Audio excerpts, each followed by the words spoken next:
Bible के पास जवाबात हैं। गुनाह ये एक छोटा सा लफ्ज है, लेकिन इसका असर बहुत बड़ा है। बाइबल के मुताबिक गुनाह हमें खुदा से जुदा करता है।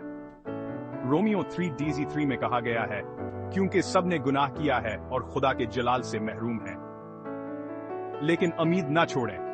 पहला यूहन्ना 1:9 हमें याद दिलाता है, अगर हम अपने गुनाहों का एतराफ करें तो वो सच्चा और आदिल है कि हमें माफ कर दे।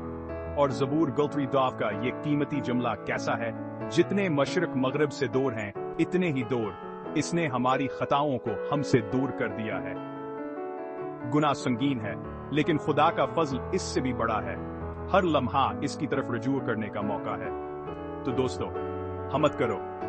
बाइबल हमें दिखाती है कि कोई भी गुनाह खुदा की मोहब्बत के लिए बहुत बड़ा नहीं है। याद रखें, जहां गुनाह बढ़ा वहां फजल और भी बढ़ गया। ईमान कायम रखें और रहनुमाई के लिए इसके कलाम की तरफ रुजू करते रहें।